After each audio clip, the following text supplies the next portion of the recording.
A community is judged by how it treats its disadvantaged groups, and Kenya has not done that well based on the principle dignity, equality, inclusion, and most especially integration. The society dwells more on the weaknesses the disabled have instead of the strengths and successes. However, some institutions have tried to include the disabled by ensuring the environment is disability friendly. They have also given them the opportunity to study, work, and even live amongst themselves. I traveled around the country to get to hear some of the stories the disabled have and if they feel integrated.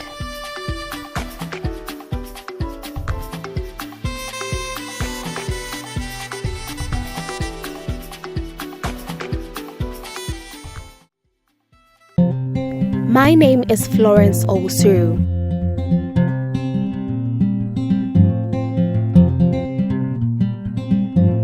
I work as a secretary in Mumia School for the Deaf.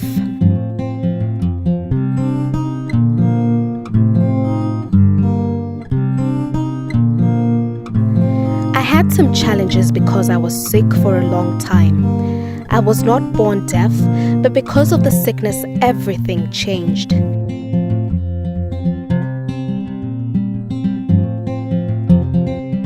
My father looked for a school for me for quite some time. I joined Webuye School for the Deaf, then later went to St. Angela Vocational School for the Deaf. Sometimes they tell me sorry because I am deaf, but I don't want them to feel sorry for me because we're equal, both the deaf and hearing.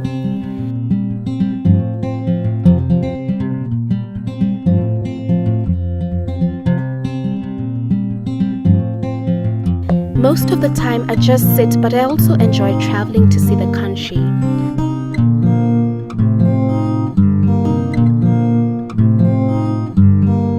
I plan to go back to school for higher education and become a teacher. I got to meet a specialist on matters of special needs. Busolo has been dealing with children with disability for quite a long time. We admit hearing impaired children. Also have some defective in hearing.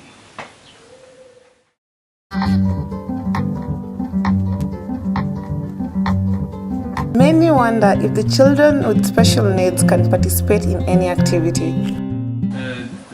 The children, I just want to say, if they don't have any other additional problems, these children are as good as children with that disability. It's only the hearing mechanism, especially the ones who are dealing with. But they participate in each and every activity. These others are, and you can see for yourself the kind of trophies we have. And these ones, some of them they have scooped up after competing with the hearing counterparts. Yeah. So they are as good as the other children. They can, but there is a lot which is supposed to be done. That means the children themselves have to be prepared for that transition. It's not just moving from school to society. There must be some transition well done in advance. At the same time, the society also must be ready to receive them. The children might be okay, willing, they want to be back in the society, but when the society does not look at that as from a positive point of view, then you find limits and problems. But the society must understand these are children who are just as good as the others. All they need is support. They need to know their language if possible, and that's the only way they can be able to interact and actually understand one another. I'm not alone trying to develop my country. People like Joseph are also involved in this project. I can do whatever I want. I never consider myself as a person with a disability.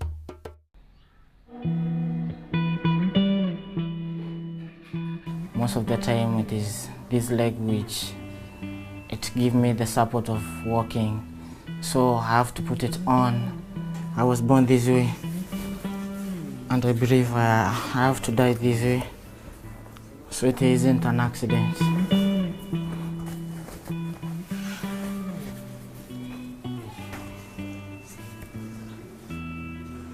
This is my usual way of going to my work placement. I have to go to the road and pick a tuk-tuk to take me to my placement and start doing my daily routine activities. Joseph enjoys working and he has volunteered for the VSO organization. I asked some USIU students if they felt like the society has integrated the disabled, and this is what they had to say. Hi, I'm Asma Mohammed. I'm a senior journalism student at USIU. Yes, I feel like they have. A lot is being done by the government. We have slots for the disabled in the devolved government. So I think a lot is being done. Having that in the previous elections, March 2013, we had a disabled guy who was in a wheelchair vying for county rep position in Westlands. I don't know if he got it, but yeah, I think we're going somewhere. Third year student at USIU, studying journalism, and how I see it how I see it in the society, the disabled have been integrated, not fully though. The job market is a little tricky for them to get into. Yeah, I think USIU is also doing a lot in that we have ramps and lifts in schools of business, school of arts, school of IT. So yeah, I think a lot is being done. We also had guys like George Asimba who vied for SAC chairman. Yeah, so a lot is being done to integrate them into society and normal life.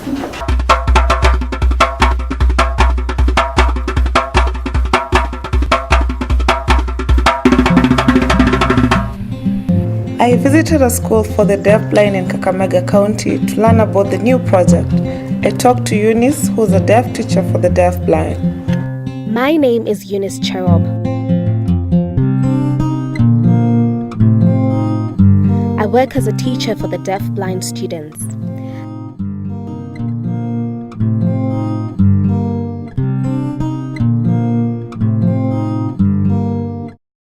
I teach them how to weave, to crochet, to knit sweaters, to weave mats, to iron, PE, and so much more.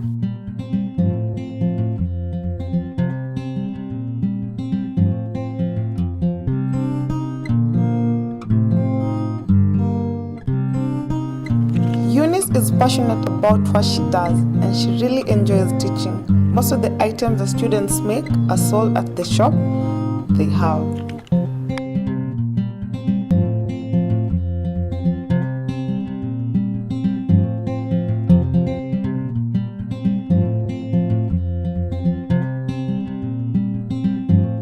I like the deaf-blind and vocational students for life because they make different items that they sell in the shops. I went to school where I learned dressmaking, knitting, handcraft, cooking, laundry work, and other different things. After my studies, I got a certificate.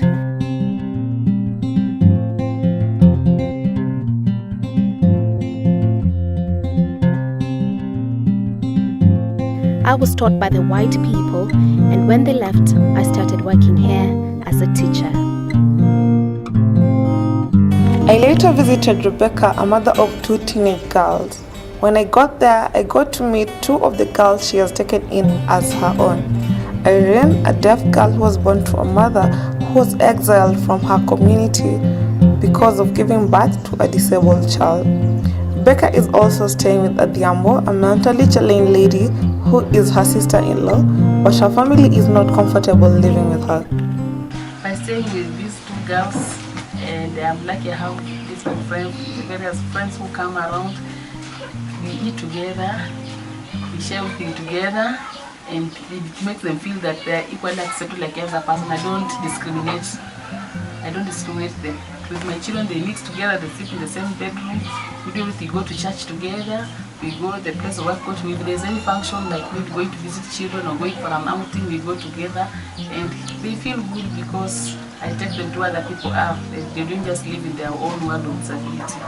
Yeah, and again, we are able to argue. I'm senior to them, I'm older to them like their mother, but somehow I understand their reasoning ability, and we'll argue like I'll argue with someone else, but they know where they stand.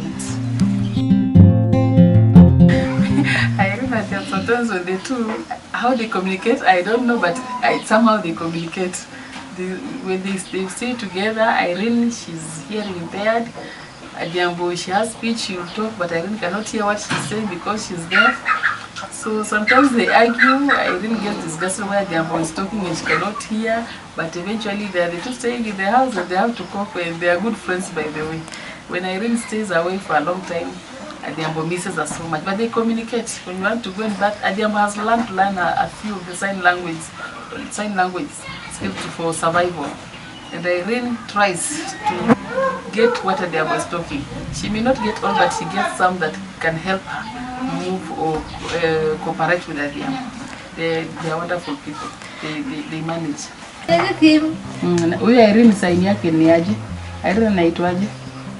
Irene anaitwaje? Nani? Saini ya Irene naje? Si Rebecca. Irene ni aje? Nani?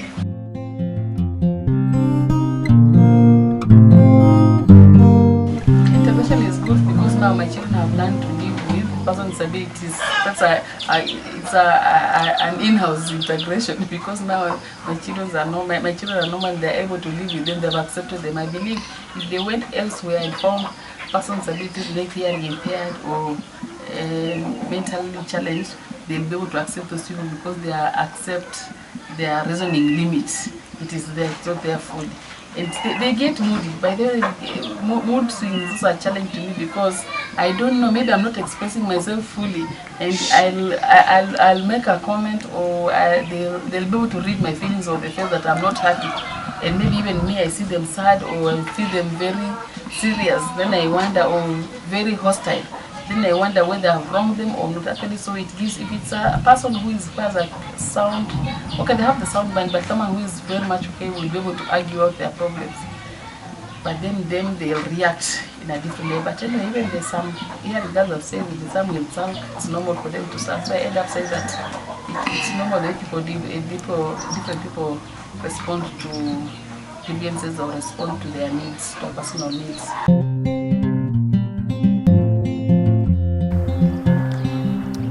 I think they are trying, especially now, but it's not that fully. It's not fully. We have not been integrated that fully, because you find in some cases, in some places, you can't go because there are those stairs, there's no lift, and the place is not that conducive for a person who has a wheelchair, maybe, live alone crutches.